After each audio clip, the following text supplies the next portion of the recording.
गुरुर्साक्षात् परब्रह्म तस्मै श्री गुरुवे नमः। ॐ गजाननं भूतगणादिसेवितं कपितजम्बुफलचारुभक्षणम् उमासुतं शोकविनाशकारिकं नमामि विघ्नेश्वरपादपङ्कजम्। सच्चिदानन्दरूपाय विश्वोत्पत्त्यादिहेतवे तापत्रे विनाशाय श्रीकृष्णाय वयं नमः। बोल वृंदावन बिहारी लाल की जय, बोल बांके बिहारी लाल की जय। आज हम आपको श्रीमद् भागवत महापुराण में हिरण्यकश्यपु और हिरण्याक्ष का जन्म तथा हिरण्याक्ष की दिग्विजय के बारे में सुनाएंगे। सो आप सभी मन को एकाग्र करते हुए शांतिपूर्वक कथा को श्रवण करेंगे और धर्म लाभ प्राप्त करेंगे। श्री मैत्री जी ने कहा कि विदुर जी ब्रह्मा जी के कहने से अंधकार का कारण जानकर देवताओं की शंका निवृत्ति हो गई और फिर वे सब स्वर्गलोक को चले गए।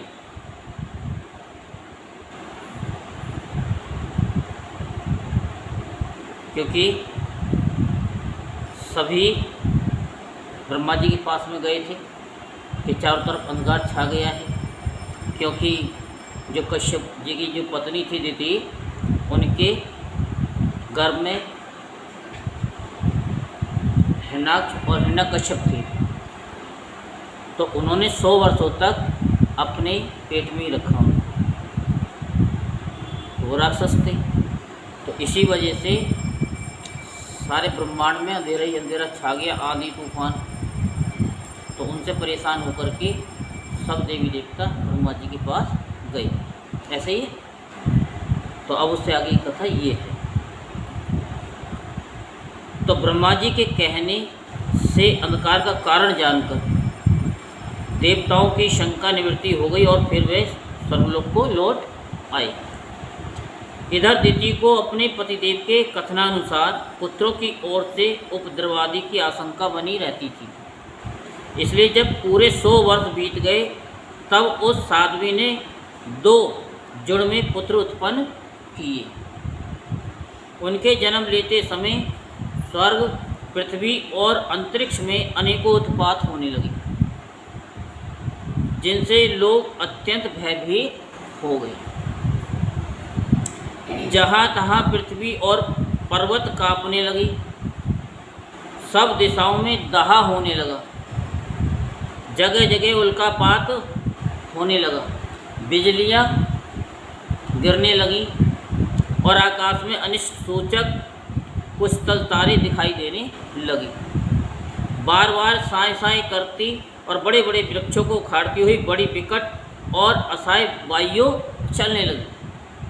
उस समय आंधी उसकी सेना और उड़ती हुई धूल ध्वजा के समान जान पड़ती थी।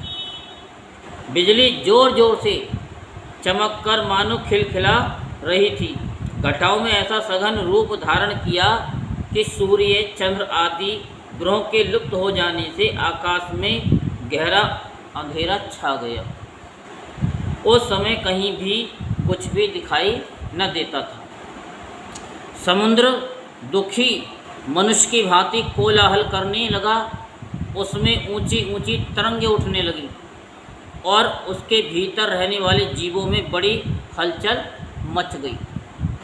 नदियों तथा अन्य जलाशयों में भी बड़ी खलबली मच गई और उनके कमल सूख गए। सूर्य और चंद्रमा बार बार ग्रसे जाने लगे तथा उनके चारों ओर अमंगल सूचक मंडल बैठने लगे।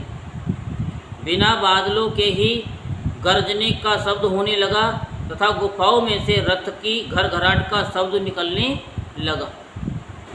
गाँव में गीदड़ और उल्लुओं के भयानक शब्द के साथ ही सियारिनियाँ मुख से दहकती हुई आग उगलकर बड़ा अमंगल शब्द करने लगी। जहाँ तहाँ कुत्ते अपनी गर्दन ऊपर उठाकर कभी गाने और कभी रोने के समान भांति भांति के शब्द करने लगे।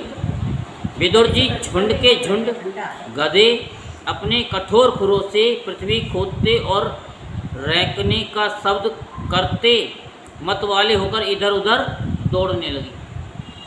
पक्षी गधों के शब्द से डरकर रोते चिल्लाते और अपने घोंसलों से उड़ने लगे। अपनी खिरकों में बंधे हुए और वन में चरते हुए गाय बैल आदि पशु डर के मारे मलमूत्र त्यागने लगे। गौएं ऐसे डर गईं कि दुहने पर उनके थनों से खून निकलने लगा। बादल पीव की वर्षा करने लगे। देव मूर्तियों की आंखों से आंसू बहने लगे और आंधी के बिना ही वृक्ष उखड़ उखड़ कर के गिरने लगे। शनि राहु आदि क्रूर ग्रह प्रबल होकर चंद्र बृहस्पति आदि सौम्य ग्रहों तथा बहुत से नक्षत्रों को लांघकर वक्र गति से चलने लगे, यानी उल्टी गति से, तथा आपस में युद्ध करने लगे। ऐसे ही और भी अनेकों भयंकर उत्पात देखकर सनकादि के सिवा और सब जीव भयभीत हो गए तथा उन उत्पातों का मर्म न जानने के कारण उन्होंने यही समझा कि अब संसार का प्रलय होने वाला है। वे दोनों आदिदेव जन्म के अनंतर शीघ्र ही अपने फौलाद के समान कठोर शरीरों से बढ़कर महान पर्वतों के सदृश हो गए तथा उनका पूर्व पराक्रम भी प्रकट हो गया। वे इतने ऊंचे थे कि उनके स्वर्ण में मुकुटों का अग्रभाग स्वर्ग को स्पर्श करता था और उनके विशाल शरीरों से सारी दिशाएं आच्छादित हो जाती थी। उनकी भुजाओं में सोने के बाजूबंद चमचमा रहे थे। पृथ्वी पर जो वे एक एक कदम रखते थे उससे भूकंप होने लगता था और जब खड़े होते थे तब उनकी जगमगाती हुई चमकीली करधनी से सुशोभित कमर अपने प्रकार से सूर्य को भी मात करती थी। ये दोनों यमज थे। प्रजापति कश्यप जी ने उनका नामकरण किया। उनमें से जो उनके वीर्य से दिति के गर्भ में पहले स्थापित हुआ था उसका नाम हिरण्यकश्यप रखा और जो दिति के उदर से पहले निकला वह हिरण्याक्ष के नाम से विख्यात हुआ। हिरण्यकश्यप ब्रह्मा जी के वर से मृत्यु भय से मुक्त हो जाने के कारण बड़ा उद्धत हो गया था। उसने अपनी भुजाओं के बल से लोकपालों के सहित तीनों लोगों को अपने बस में कर लिया। वह अपने छोटे भाई हिरण्याक्ष को बहुत चाहता था और वह भी सदा अपने बड़े भाई का प्रिय कार्य करता रहता था। एक दिन वह हिरण्याक्ष हाथ में गदा लिए युद्ध का अवसर ढूंढता हुआ स्वर्गलोक में जा पहुंचा। उसका वेग बड़ा असह्य था। उसके पैरों में सोने के नूपुरों की झंकार हो रही थी। गले में विषय सूचक माला धारण की हुई थी और कंधे पर विशाल गदा रखी हुई थी। उसके मनोबल, शारीरिक बल तथा ब्रह्मा जी के वर ने उसे मतवाला कर रखा था, इसलिए वह सर्वदा निरंकुश और निर्भय हो रहा था। उसे देखकर देवता लोग डर के मारे वैसे ही जहाँ तहाँ छिप गए, जैसे गरुड़ के डर से सांप छिप जाते हैं। जब दैत्यराज हिरण्याक्ष ने देखा कि मेरे तेज के सामने बड़े बड़े गर्वीले इंद्रादि देवता भी छिप गए हैं, तब उन्हें अपने सामने न देखकर वह बार बार भयंकर गर्जना करने लगा। फिर वह महाबली दैत्य वहाँ से लौटकर जल क्रीड़ा करने के लिए मतवाले हाथी के समान गहरे समुद्र में घुस गया, जिसमें लहरों की बड़ी भयंकर गर्जना हो रही थी। जो ही उसने समुद्र में पैर रखा कि डर के मारे वरुण के सैनिक जलचर जीव हकबका गए और किसी प्रकार की छेड़छाड़ न करने पर भी वे उसकी धाक से ही घबराकर बहुत दूर भाग गए। महाबली हिरणाक्ष अनेक वर्षों तक समुद्र में ही घूमता रहा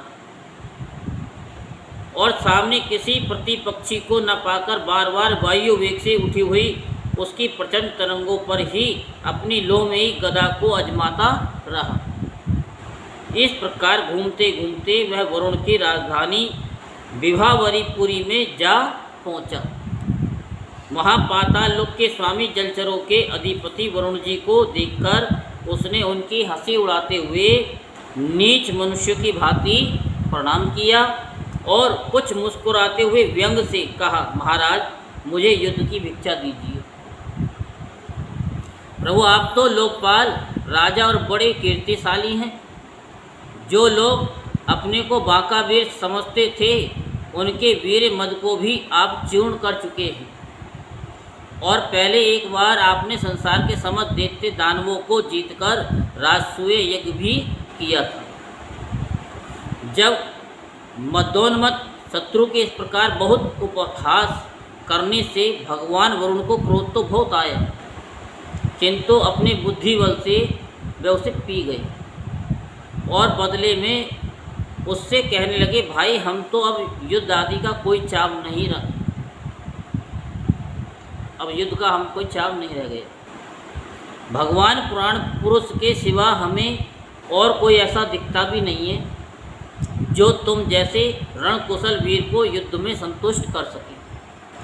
दैत्यराज तुम उन्हीं के पास जाओ, वे ही तुम्हारी कामना पूर्ण करेंगे।